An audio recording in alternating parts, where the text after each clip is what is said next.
Well, good to see so many people here. I've got quite a long paper, so I'll begin straight away. There's a couple of quotations. The first begins as follows.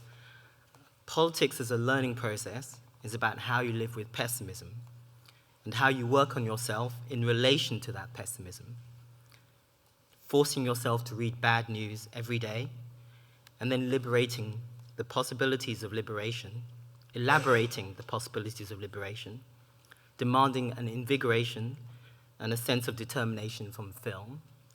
That's from Mark Carlin from 1981. And then the second quotation is, "Come contemplate these frightful ruins, this wreckage, these shreds, these unfortunate cinders." And that's Voltaire, poem on the Lisbon disaster from 1756. The presentation is called Orphan Black, which is a television show I've never seen. I just like the two words. So when we come to discuss the question of the small-scale organization, perhaps one way to begin is to distinguish between the question of smallness and the question of scale. Smallness refers to the carrying capacity of the organization, to its material parameters, but it does not refer to its capacities for artistic invention or for experimentation. The term small scale translates all too easily into a presupposition of minority status on one hand and the status of a child on the other, as if the institution has not yet quite entered into adulthood, as if it operates in a perpetual, eternal childhood, a permanent minoritarian existence to which large-scale organizations periodically stoop to notice. But the question of scale is not predetermined by the physical limits or the financial budget of the organization. The question of scale hinges upon the question of the small.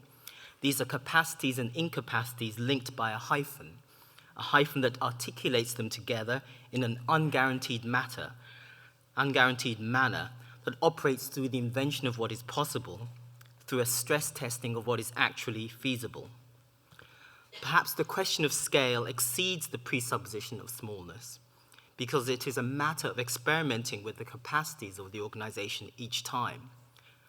No one knows what an institution can do, just as nobody knows what a body can do.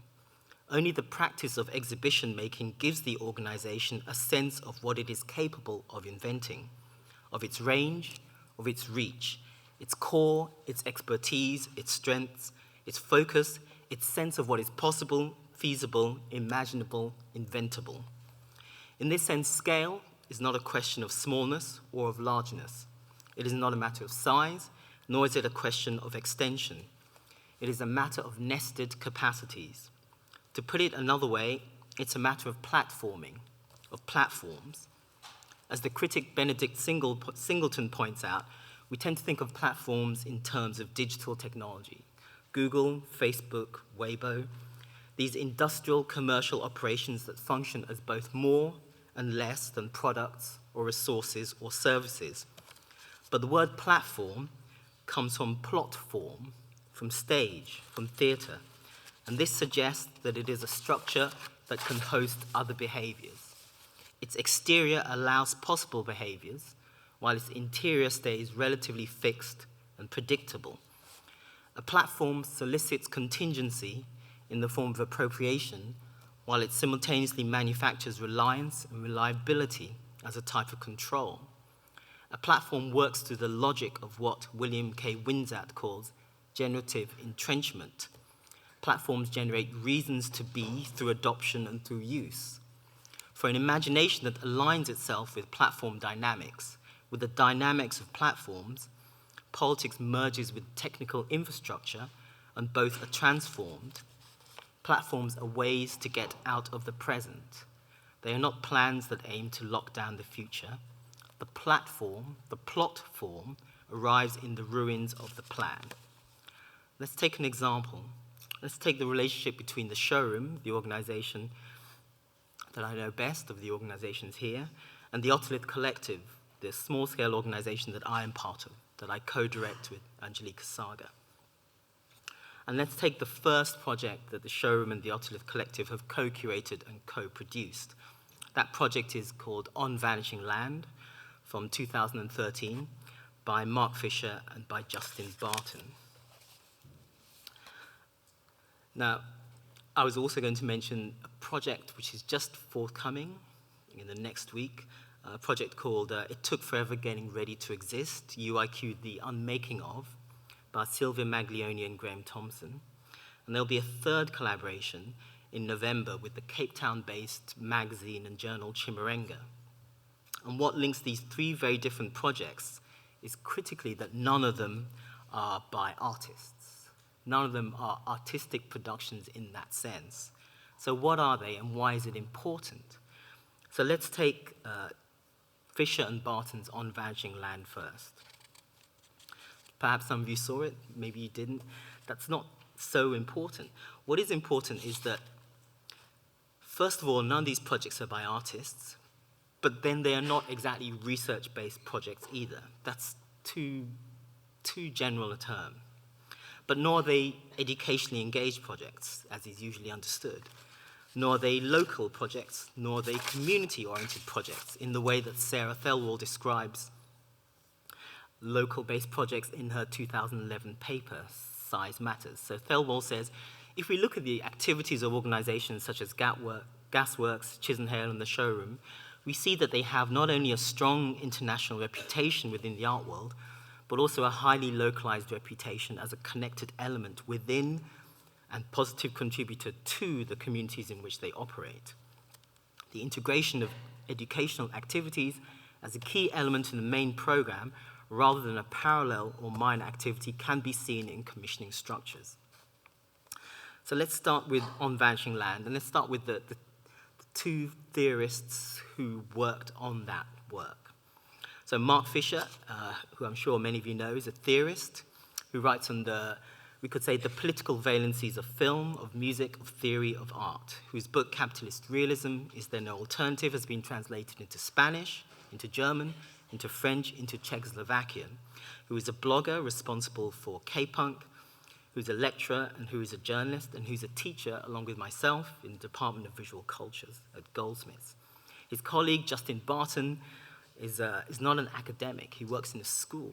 He's a receptionist in a school, and he travels, and he's just published his first novel, Vanishing Hills. But what is important about Fisher and Barton is their role in the formation of what I call interpretive communities. So what is important for this project is Fisher's role in the formation of the discourse of ontology within dance music of the noughties, let's say from about 2005 to 2010, from the formation of the producer Burial and his first album from 2005, to records by The Caretaker, to releases by Ghostbox, and then the leveraging of this notion of hauntology, to a kind of diagnosis of music as the inability to produce new modernisms, and then finally to a diagnosis of culture as such, British culture as such, for its inability to produce new futures. And then, secondly, his participation in the key speculative realist conferences at Goldsmiths from 2007 onwards, and then his convening of the symposium that announced the accelerationism movement at Goldsmiths in 2011, which still is functioning very strongly today, as many of you might know who've read this accelerationist reader. And before all of those, there's the position of Barton and Fisher within the Continental Philosophy Department at Warwick University with the theorists Sadie Plant and Nick Land. All of them went on to form the Cybernetic Culture Research Unit and who worked on the Virtual Futures conferences of 95 to 96, in which the overlapping fields of the cyber Gothic, as formulated by Nick Land, the cyber feminism, as formulated by Sadie Plant, and Afrofuturism, formulated by myself, by John Akomfra, Mark Sinker, and Greg Tate, all overlapped. So all of this makes Mark and which makes Justin together key figures in what Antonia Friedman calls interpretive communities. So Antonia Friedman's based at Goldsmiths, and now she's in Berlin. And 2 days ago, I was in Berlin, and she was telling me about an essay she's working on a group, I think they're called Common Methods. So it's a Soviet conceptual art group from the late 60s and 70s that included Boris Groys. She was telling me how common methods would go out into this Russian countryside, and a very small and kind of exasperatingly minuscule action would take place. Somebody would go behind a tree and then emerge. That'd be it. And then they would all take the train back to Moscow. And on the way back, an interpretive community would gather around the interpretation of what it is they'd seen or not seen. A community would grow around the event. So here what I want to do is adapt that notion of an interpretive community to gather around a concept, and to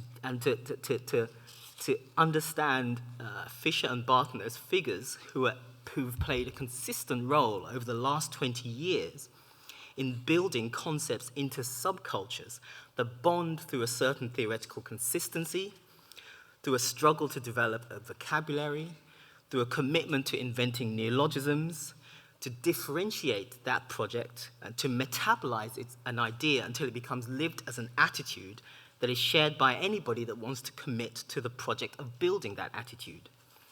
Such a project tends to attract students who belong to, but who tend to be at odds with their subject, who are in a struggle with the capacity of the discipline to discipline them. It appeals to graduates who are unable to reconcile themselves to their postgraduate existence. It appeals to freelance intellectuals, autodidacts, disaffected people. All of these people self-elect themselves to become part of these movements. And these scenes exist somewhere between subcultures, elites, but they are defined by a cultural dissatisfaction, which has a vocabulary, a yearning, and a target. They are not floating, they are not polysemous, but they are not fully fixed yet. They are open to interpretation. There's a polemical imperative around these neologisms. The neologisms of hauntology, of speculative realism, of accelerationism, of the cyber-Gothic, of cyber-feminism, of Afrofuturism. These are acts of primal pop poetics, and they are simultaneously the names of aesthetic and political positions.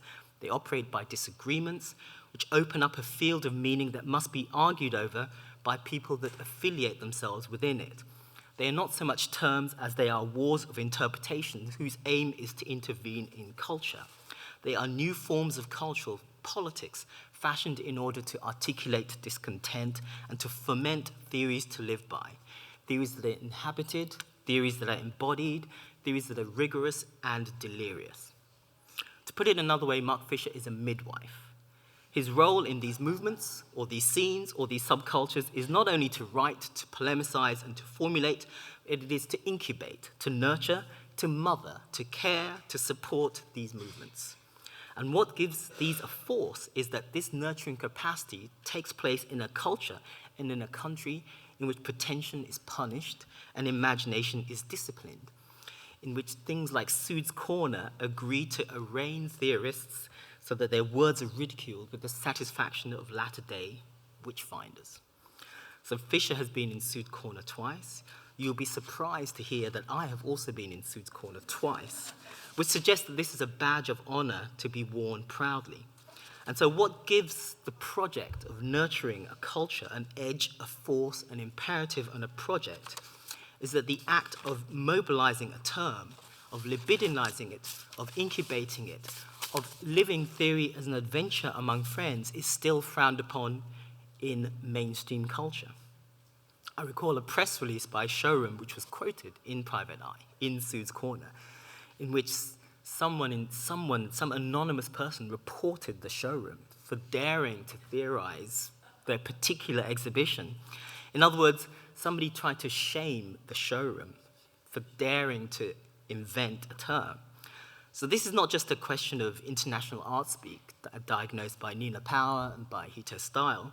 It is more that new theoretical terms, especially terms that are practiced and lived, that carry a charge, are in themselves anathema to mainstream media. They are the nemesis of newspaper journalism. And this antipathy should be encouraged. That is to say, the critical reflex of hostility and indifference that greets new terms and the communities around them should be heightened and should be insisted upon. It's this insistence upon new terms which are painful to the British empirical ear, which is capable of creating a negative publicity hostile enough to generate its own forms of enthusiasm. We can see this in Jonathan Jones' reviews of Mark Leckey at Serpentine, his review of Duncan Campbell at Turner Prize. We can see that such reviews are more than capable of creating a discourse fever all of their own. In the 1960s, Che Guevara said we must create 2-3 many Vietnams. Surely 40 years later, we should be able to create 2-3 many Jonathan Joneses. If we cannot do so, then we are not submitting everything to the discipline of present reality, to our understanding of the forces which are really shaping and changing our world. We must first attend violently to things as they are without illusions or false hopes. That's Stuart Hall. As soon as neologisms leave their force fields, their zones of incubation, spaces like this, spaces of conversation, essays, small conferences, arguments, magazines, articles, as soon as they leave these worlds, they attain a negative crossover effect. They meet a hostility and an antipathy. They do not end up on television or radio or the Guardian Saturday Review or the London Review of Books or the Times Literary Supplement or the New Statesman or the New Humanist or Prospect. They are not commodified. They are not recuperated. They do not become water cooler conversations. Far from it. They are subjected to the loud silence of active indifference, to the labor of ignoring the new that is produced all the time in the UK. And this active indifference is a good thing, because it suggests that contrary to all accounts, there are underground scenes. There are subcultures, that interpretive communities thrive in and around the tributaries that travel out of colleges to blogs and back again. Certain terms, then, do not function as forms and deliveries of communicative capitalism. They function in terms of incommunication. They are where communication falters and breaks down and stammers.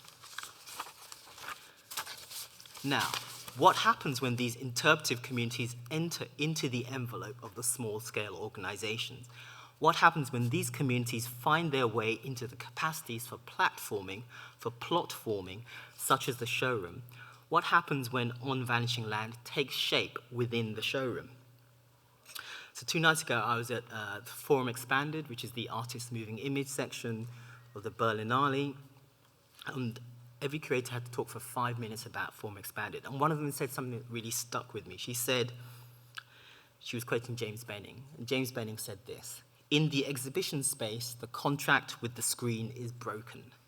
In the exhibition space, the contract with the screen is broken," which is to say this: the expectations that spectators bring to industrial cinema, which are integrated into Hollywood film, these presuppositions will be displaced within the exhibition space.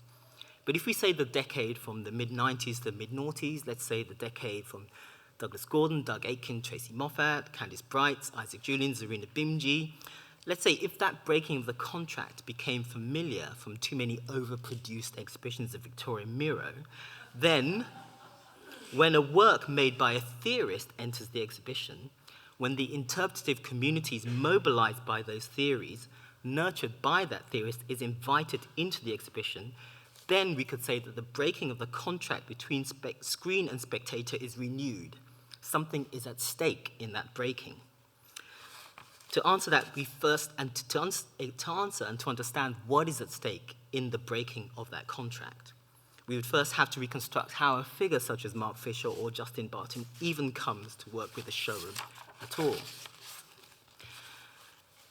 And of course, the reason why is that a figure that can link Barton, Fisher, the showroom, Emily Pethick, has to articulate the link between a series of interpretive communities and a space that operates as a platform, that plots form, that forms plots in itself and in common with others, that practices ways of forming plots with others. And that figures the Otolith collective, which is to say the public-facing aspect of the Otolith group. So let's say the collective does not so much work with institutions as it operates as a connective tissue between organizations it is already affiliated with and works with figures it is already connected with. In other words, it links interpretive communities that it already participates in with platforms whose plots it helps to form. What it does is engage in conversations with figures that take place over years, conversations which have no thought of an exhibition. It is the same conversation that extends over decades, which circles around concepts, obsessions, questions, and preoccupations. So here the question is not exactly or only a matter of what Sarah Thelwall calls deferred value, in which the value created by an initiating organization is realized long after a commission has moved beyond its jurisdiction, and where value stands for a kind of indivisible combination of artistic, social, societal, and fiscal value. Rather, it is a matter of understanding that the value of the project preceded the organization in the form of the interpretive community that organizes around the formation of a vocabulary, an attitude, an in-joke, a neologism, and which exists in the understanding that its labor is separated from its value. And it's only on the basis of this pre-existing interpretive community that theorists can be invited into the organization in the first place, in order to make public a way of thinking that was never intended or destined for exhibition making.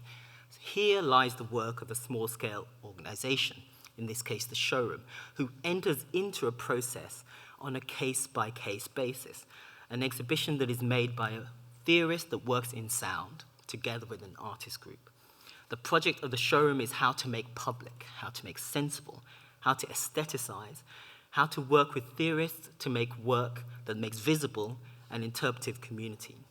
Not only an interpretive community which is not only old people, young people, migrants, but theoretical subcultures. They too are communities. In order to understand, as Thelwall writes, how and in which ways, quote, value accrues over the lifetime of an object or an idea, in order to investigate who the beneficiaries of those processes might be. So this is to say that we have to grasp the way in which value has already existed until then, but in negative, so to speak. Part of the value of a theory is its vocabulary, its attitude, its ways of going about, to use the vocabulary of Green Gartsider's Critique, is actively resisted or negated by large parts of the mainstream media. Part of the value of a theory that is lived and enjoyed, part of that comes from the antipathy, the indifference, the hostility, and the incomprehension that that theory excites and provokes, as the embodied practice of a group whose presence far exceeds its numbers. The entry of the work into the public does not necessarily convert that theory into a social good. What if making public that theorization does not entail displays in vitrines or entering into a processual work? It can instead amplify the theoretical into a force field that seems inhospitable to all those not sufficiently initiated into its vocabulary. This is perhaps one reason why sound is favored by theorists, like Barton and Fisher, like Maglione and Thompson, like Chimurenga, because sound, music, seems to suggest an intangible asset in its most literal form. Sound seems to flaunt its difficulty and its inaccessibility to monetize itself. Okay, so I'll try to cut down and summarize what I'm going to say. So there was a continual conversation which focuses initially around the question of hyperstition in the 90s, which becomes in the noughties the question of the weird, and which becomes the question of the eerie. The question is how to differentiate between the notion of the eerie and the notion of the weird. And this is a question that becomes important to Barton and to Fisher in the late noughties. This discussion becomes public in 2009 at Gasworks. It becomes public again at a conversation at the Stadelschule in Frankfurt, and then it goes public once more in 2011 for the actual exhibition. So the duration of this conversation, a conversation that extends back to the 90s, suggests that friendship itself functions as a form of reliance and reliability. Friendship itself acts as a platform that entrenches reliability. It is friendship, durational conversation, that forms a plot that entrenches itself over time, while simultaneously soliciting generativity and contingency. It is what allows for forms to be plotted in whatever forms they might take. And so On Vanishing Land in 2013 emerges as a project which is at once polemical, how to counter the maudlin influence of W.G. Sabor's Rings of Saturn, and philosophical, how to evoke the question of an agency without subjectivity. So to invite interpretive communities of hauntology, of the eerie, of the new weird into the space of exhibition is to invite their sub-lunar thinking into the exhibition. It is to invite them to break the contract with the screen. And to invite Fisher and Barton is to recognize that their commitment is to their interpretive communities more than it is to the exhibitionary context. That is to say, Fisher and Barton are making a work that emerges from and speaks to a community that now finds itself in an exhibitionary context. Something is at stake. The interests of a community, an interpretative community committed to concepts, is being exposed in a way that it hasn't been before, which implies that in speaking to a set of communities that might or might not overlap with showroom's own audience, the contact of the exhibition will be broken in a new way. To put it slightly differently, two sets of communities will be disappointed in two new and unfamiliar ways. The audiences that attend the showroom and the interpretive communities that make up Fisher and Barton's circle of subculture. The unspoken hope is that both of them will be disappointed by what will be produced, that this new disappointment will provide its own vocabulary of dissatisfaction, and that the encounter with these dissatisfactions will yield specific kinds of satisfactions in their own turn. In constructing On Vanishing Land, in fact, Fisher and Barton did not provide a new set of disappointments. In fact, anybody who attended some of their early talks would realize that Fisher had been speaking extensively about the need to develop audio essays that operated in a zone that was neither a musical composition nor a radio drama, neither a radio lecture nor a fictional narrative, but was something that precisely sought to operate within and between each of these expectations. Within the audio essay is an invitation to set up the conditions for a collective listening in which spectators gather in the dark to be alone together. What is missing in contemporary life, according to Barton and Fisher, is not so much dance clubs, nor galleries, nor music stores, nor museums, so much as times and spaces in which to listen together without images. I'm just concluding now. So, as they are seated for the duration of On Vanishing Land, do these communities then begin gradually to assume the outline of a social entity? Do they operate as a kind of temporary social body, brought together precisely through the novelty of listening? If listening functions as a type of attention and a type of recognition, then it operates as a type of care. To curate comes from Latin curare, which means to care, to take care. In the groups that gathered to listen, there is a rest from a collective body forced, as Nina Power writes, to see itself as a series of competing and self-interested atomic mini-bodies. And to describe this work of listening to On Vanishing Land as an intangible asset or as an immaterial labor is to downplay the communication of affect or emotion, which is anything other than immaterial. Reproduction, in the broader sense, suggested by Silvia Federici in Revolution at Point Zero, Housework, Reproduction, and Feminist Struggle, can be understood as, quote, the complex of activities and relations by which our life and labor are daily reconstituted. That is to say, everything that makes life possible in the first place and everything that continues to sustain it. It's clear and it is evident where the commitment of the showroom, of Gasworks, of Chisenhale to care operates in their embedding of childcare and motherhood, of community projects and educational projects within and through their program.